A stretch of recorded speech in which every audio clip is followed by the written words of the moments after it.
10 வருஷத்துக்கு முன்னாடி மாயமான மலேசியா ஃப்ளைட்டை பற்றி இப்போ ஒரு க்ளூ கிடச்சிருக்கு. அது என்னன்னு பார்க்கறதுக்கு முன்னாடி நம்ம பிரிய Tamil channel like share subscribe பண்ணுங்க, மறக்காம பெல் பட்டனை கிளிக் பண்ணிக்கோங்க. வாங்க ஃப்ரெண்ட்ஸ், வீடியோக்குள்ள போகலாம். மலேசியா ஏர்லைன்ஸ் ஃப்ளைட் MH370 அந்த ஃப்ளைட்டை நம்ம யாருமே மறந்துருக்க மாட்டோம். கடந்த 2014ஆம் ஆண்டு மார்ச் 8ஆம் தேதி இந்த ஃப்ளைட் மிஸ் ஆச்சு. இது வரைக்கும் அந்த ஃப்ளைட் என்ன ஆச்சுன்னு தெரியல, அதுக்குள்ளே இருந்தவங்களுக்கு என்ன நடந்துச்சுன்னு கூட தெரியல. அந்த ஃப்ளைட்டில் மொத்தம் 239 பேர் இருந்தாங்க. அந்த 239 பேருக்கு என்ன ஆச்சுன்னு தெரியல. கோலால்பூர்லேருந்து கிளம்பி பீஞ்சூர் போக வேண்டிய ஃப்ளைட்டு இன்ன வரைக்கும் அது போய் சேரவே இல்லை. அவங்க உறவினர்களுக்கு எல்லாம் பதட்டமும் பயம் மட்டும் தான் மிஞ்சிது தவிர்த்து அந்த ஃப்ளைட்டுக்கு என்ன ஆச்சு, அதுக்குள்ளே இந்த பேசஞ்சருக்கு என்ன ஆச்சுன்ட்டு அவங்களுக்கு இது வரைக்கும் எதுவுமே தெரிய வரல.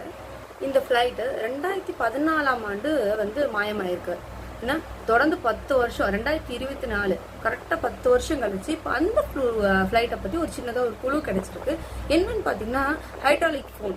சரிங்களா, அது என்னென்ன ஆகும்னா தண்ணிக்குள்ளே இருக்கிற விஷயத்தை எல்லாமே கேதர் பண்ண ஒரு குறிப்பிட்ட ஒரு தூரத்தில் இருந்து எல்லா தகவலும் சேகரித்து வைக்கிறது அந்த ஃபோனு. அது என்ன பண்ணணும்னா சவுண்ட் எல்லாம் அதை ரெக்கார்ட் பண்ணி வச்சுக்கும். அண்டர் வாட்டர் மைக்ரோஃபோன் அது என்ன பண்ணணும்னா சுற்றி இருக்கிற எல்லா டைரக்ஷனும் இருக்கிற சவுண்ட்ஸு, சின்ன சின்ன ஒரு நில அதிர்வு, ஒரு கப்பல் போகிறது, இன்னும் கிட்ட என்ன பண்ணலாம் மீனோட சவுண்டு, திடீர்னு ரொம்ப டிஃப்ரெண்டாக சவுண்ட் இருக்கும், அது கூட முற்றிலுமாக அது பதிவு பண்ணி வச்சுக்கலாமா. அது என்ன ஆகுன்னா ஒரு குறிப்பிட்ட இந்த டிஸ்டன்ஸ்லேருந்து தான் நான் பதிவு பண்ணணும், இந்த டிஸ்டன்ஸ்லாம் பதிவு பண்ணு.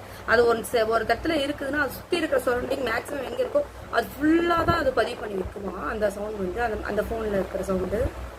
ஹைட்ராலிக் ஃபோன் சத்தங்களையும் நில அதிர்வுகளையும் உயிரினங்கள் அலைகளையும் இந்த கப்பல் போகும் இல்லையா அந்த அலைவுகளையும் போன்ற எல்லா ஒரு சவுண்டையும் அது என்ன பண்ணால் கேதர் பண்ணி வைக்கும். கேதர் பண்ணி வச்சுட்டு அது கேட்கும் போது நம்மளுக்கு அந்த சவுண்ட் அவ்வளோ கிளாரிட்டியாகவும் கிளியரன்ஸாகவும் கொடுக்குமாமா. ஏன்னா ஒரு கப்பலுக்கு மேலே போகுதுன்னா அந்த அலை தண்ணியோட அலை போகுதுன்னா அந்த அலையை கூட அந்த சவுண்டை கூட அது கேதர் பண்ணி வைக்குமாமா.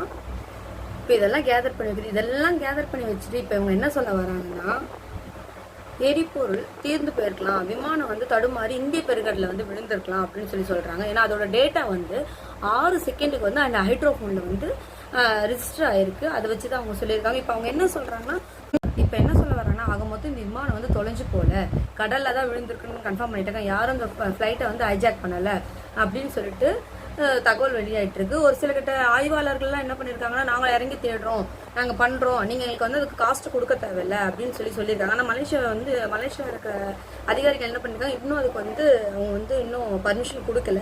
ஏன்னா சப்போஸ் தேடி கிடைக்கலன்னா என்ன பண்றது, அதுக்கு உண்டான செலவு யார் ஏத்துக்கிறதுன்னு சொல்லிட்டு இருக்காங்க. இப்போ அதுக்கு ஒரு கம்பெனி முன் என்ன சொல்லியிருக்குன்னா நாங்கள் தேடுறோம், அது கிடைச்சா மட்டும் எங்களுக்கு அந்த ஊதியத்தை கொடுங்க, அப்படி இல்லைன்னா எங்களுக்கு வேண்டாம், நாங்கள் ஃப்ரீயாகவே தேடி கொடுத்துட்டு போகிறோம் அப்படின்னு சொல்லியிருக்காங்க. ஆனால் இன்ன வரைக்கும் இன்னும் ஒத்துக்கல. மலேசியாங்க பேசிட்டு தான் இருக்காங்க, டிஸ்கஸ் போயிட்டு தான் இருக்கு. இன்னும் அதுக்கு எந்த ஒரு முடிவும் நடவடிக்கை எடுக்கவே இல்லை.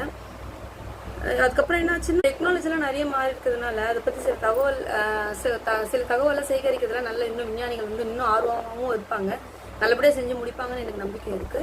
இந்த வீடியோ உங்களுக்கு பிடிச்சிருந்தா நம்ம பிரிய Tamil channel like share subscribe பண்ணுங்க, மறக்காம பெல் பட்டனை கிளிக் பண்ணுங்க. Thank you friends. பாய்.